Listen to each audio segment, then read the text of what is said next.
अथ श्री नरसिंह पुराण 61वां अध्याय योगसार। हरितुवाच वर्णानामाश्रमाणां च कथितं धर्मलक्षणं यतः स्वर्गापवर्गां तु प्राप्नुयुस्ते द्विजातयः। योगशास्त्रस्य वक्ष्यामि संक्षेपात् सारमुत्तमम् यस्याभ्यासे बलान्द्यान्ति मोक्षं चेह मुमुक्षवः। ओम नमः शिवाय। योगाभ्यास रतस्येह नश्येयुः पातकानि च तस्माद्योग परो भूत्वा ध्याये नित्यं क्रियान्तरे। प्राणायामेन वचनं प्रत्याहारेण चेन्द्रियं धारणाभिर्वशीकृत्य पुनर्दुर्धर्षणं मनः। एकं कारणमानन्दो बोधं चातमनामयं सूक्ष्मात्मसूक्ष्मतरं ध्याये जगद्धारमुच्यतम्। सूक्ष्मात् सूक्ष्मतरं ध्याये जगदाधारमच्युतम्। ओम नमः शिवाय। आत्मानमरविन्दस्थं तप्तचामीकरणप्रभं रहस्येकान्तमासीतो ध्यायेदात्महृदि स्थितं। यः सर्वप्राणचित्तज्ञो यः सर्वेषां हृदि स्थितः यश्च सर्वज्ञानैर्ज्ञेयो सोऽहमस्तीति चिन्तयेतो। आत्मलाभो सुखं यावत्तावध्यानमुदाहृतं श्रुति स्मृत्युदितं कर्म तत्तदूर्ध्वं समाचरेतो।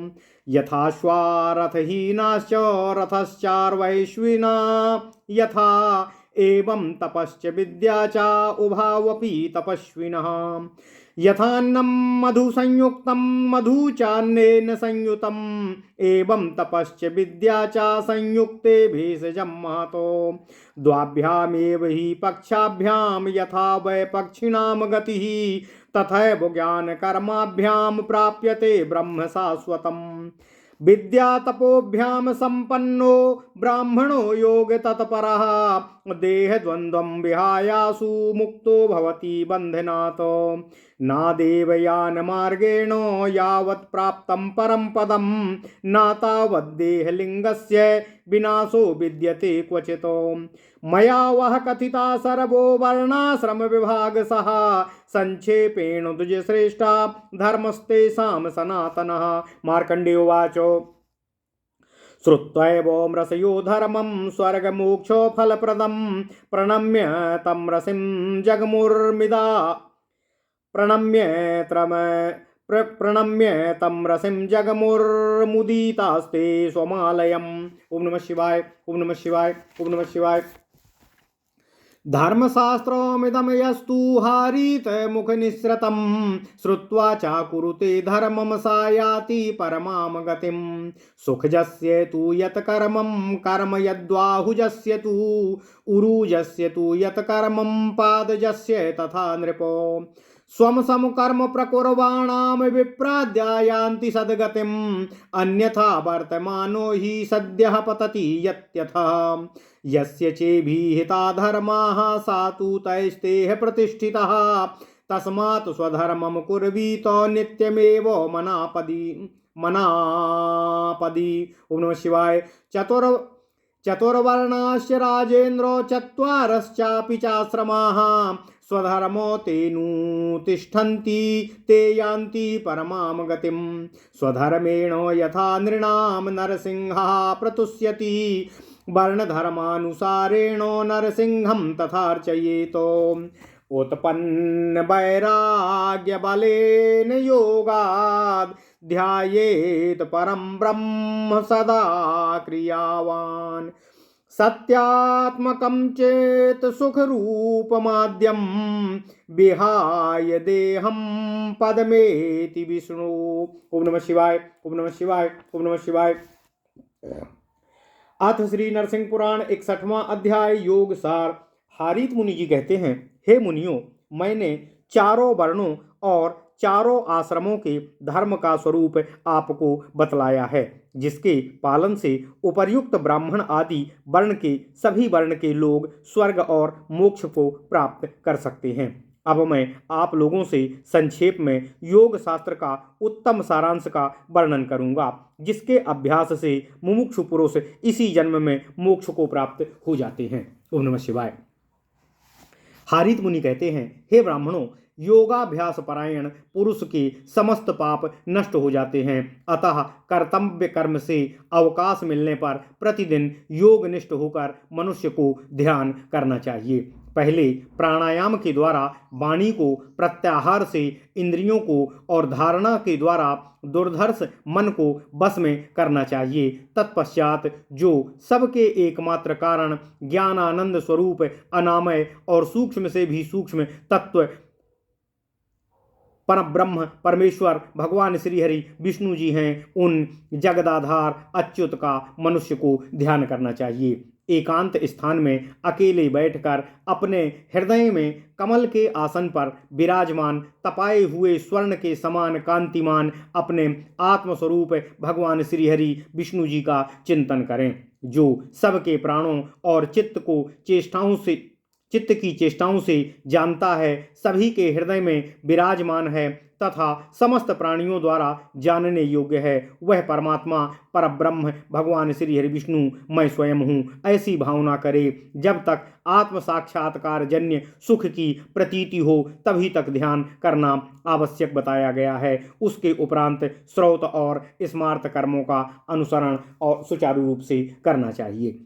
जैसे रथ बिना घोड़े के और घोड़ों को बिना रथ के उपयोग नहीं किया जा सकता है, उसी प्रकार तपस्वी के तप और विद्या की सिद्धि भी एक दूसरे पर आश्रित हैं। जिस प्रकार अन्न, मधु, चीनी आदि से युक्त होने पर मीठा होता है और मधु भी अन्न के साथ ही सुस्वादु प्रतीत होता है, उसी प्रकार तप और विद्या दोनों साथ रहकर ही भव रोग से महान औषधि स्वरूप होते हैं। जिस प्रकार पक्षी दोनों पंखों से ही उड़ सकते हैं, उसी प्रकार ज्ञान और कर्म दोनों से ही सनातन ब्रह्म की प्राप्ति संभव होती है। विद्या और तप से संपन्न योग तत्पर ब्राह्मण दैहिक द्वंद्वों को शीघ्र ही त्याग कर भवबंधन से मुक्त हो जाता है। जब तक देवयान मार्ग से जाकर जीव को परम पद की प्राप्ति नहीं होती, तब तक लिंग शरीर का विनाश कभी हो नहीं सकता। हे द्विजवरों, इस प्रकार वर्णों और आश्रमों के विभाग पूर्ण मैंने उन आश्रमों के संपूर्ण सनातन धर्म का संक्षेप में आपसे वर्णन कर दिया है। मार्कंडेय जी कहते हैं, हे नृपश्रेष्ठ, इस प्रकार हारीत मुनि के मुख से स्वर्ग और मोक्ष रूप फल को देने वाले धर्म का वर्णन सुनकर वे ऋषिगण उन मुनीश्वरों को प्रणाम कर प्रसन्नतापूर्वक अपने अपने स्थान को प्रस्थान कर गए। ओम नमः शिवाय।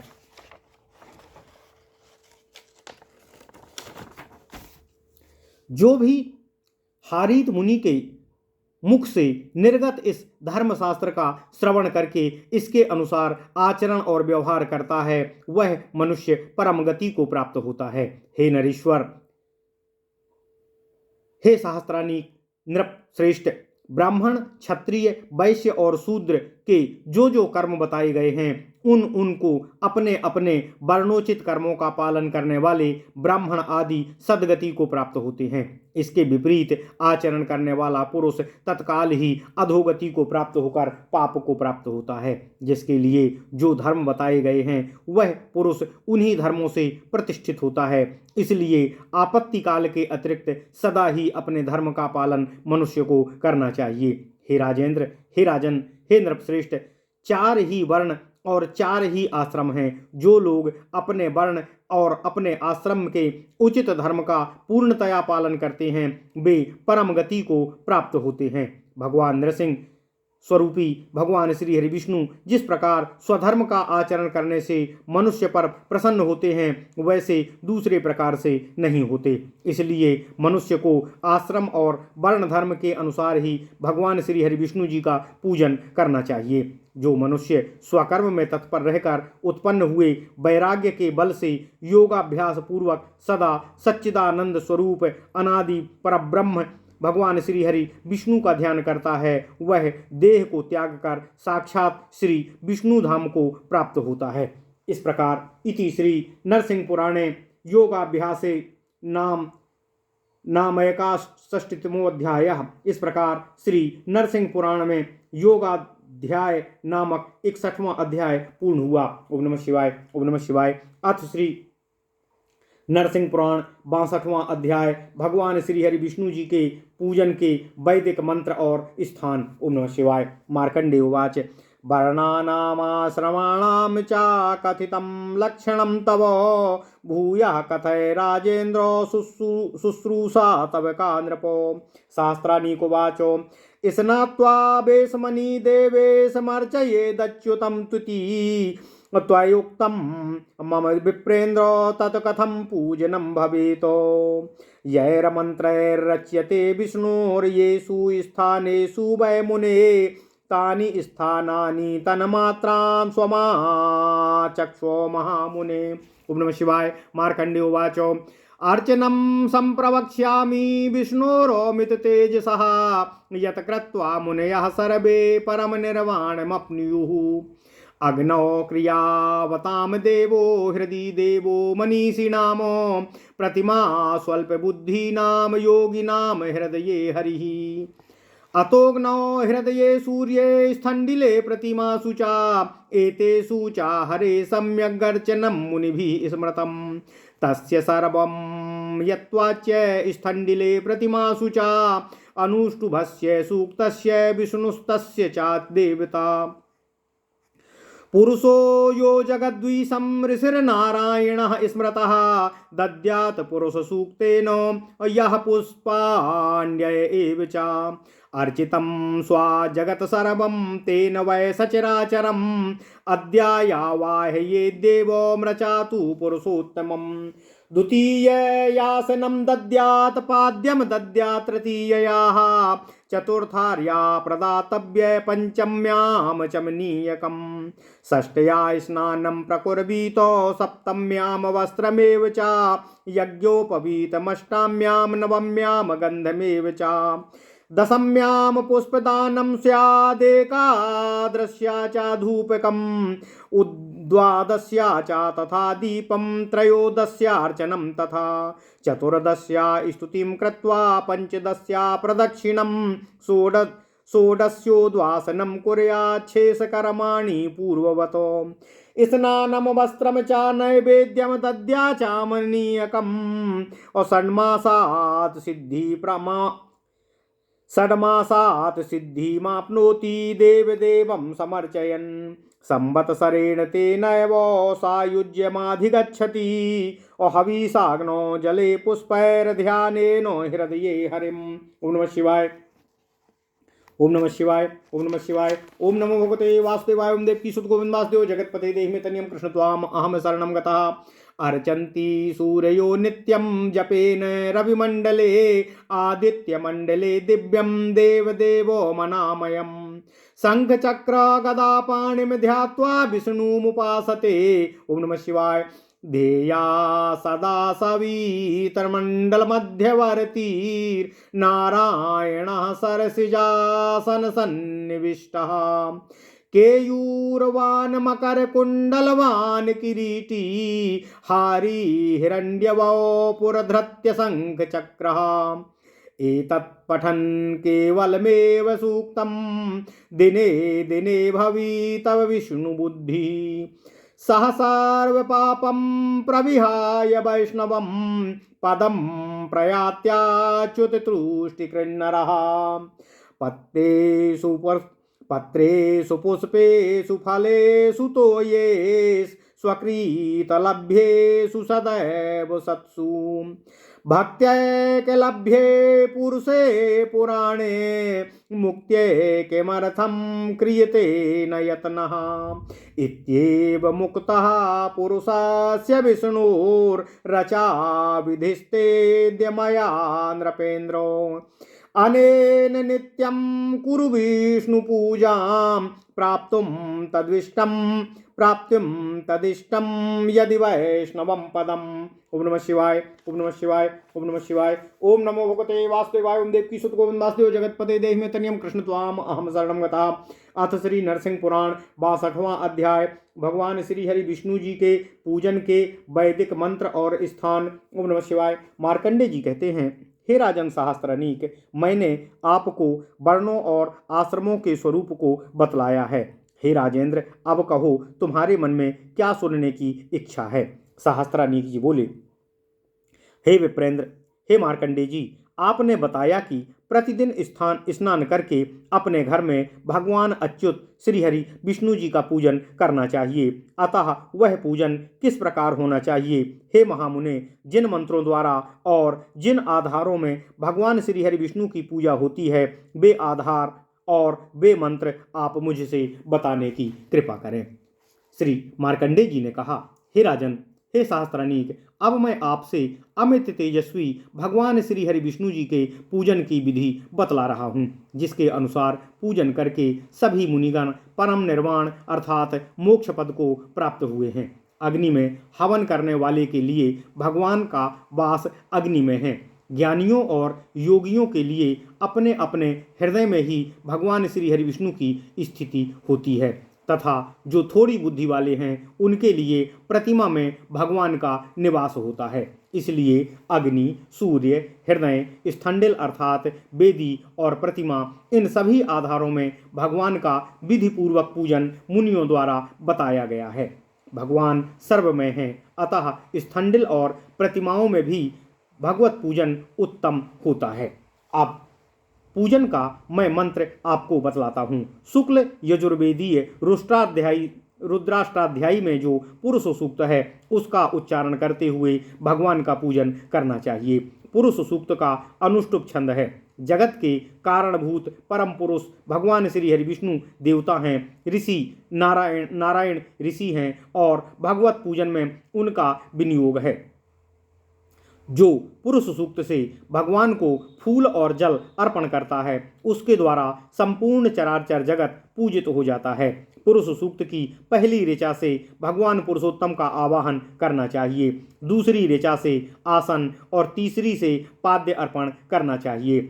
चौथी ऋचा से अर्घ्य और पांचवी से आचमनीय निवेदन करना चाहिए। छठी ऋचा से स्नान कराएं और सातवीं से वस्त्र अर्पण करें। आठवीं से यज्ञोपवीत और नौवीं ऋचा से गंध निवेदन करें। 10वीं से फूल चढ़ाएं और 11वीं ऋचा से धूप दें। 12वीं से दीप और 13वीं ऋचा से नैवेद्य अर्पण करें। फल, दक्षिणा आदि अन्य पूजन सामग्री भी निवेदित करें। 14वीं ऋचा से स्तुति करके 15वीं से प्रदक्षिणा करें। अंत में 16वीं ऋचा से विसर्जन करें। पूजन के बाद शेष कर्म पहले बताए अनुसार ही पूर्ण करें। भगवान के लिए स्नान, वस्त्र, नैवेद्य और आचमनीय आदि निवेदन करें। इस प्रकार देव परमात्मा का पूजन करने वाला पुरुष 6 महीने में ही सिद्धि को प्राप्त कर लेता है। इसी क्रम से यदि 1 वर्ष तक पूजन करे तो वह भक्त सायुज्य अर्थात मोक्ष का अधिकारी हो जाता है।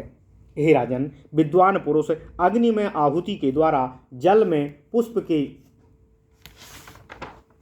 हे राजन, विद्वान पुरुष अग्नि में आहुति के द्वारा, जल में पुष्प के द्वारा, हृदय में ध्यान द्वारा और सूर्यमंडल में जप के द्वारा भगवान श्री हरि विष्णु का पूजन करते हैं। वे भक्तजन सूर्यमंडल में दिव्य अनामय देव शंख चक्र गदाधारी भगवान श्री हरि विष्णु का ध्यान करते हुए उनकी उपासना करते हैं।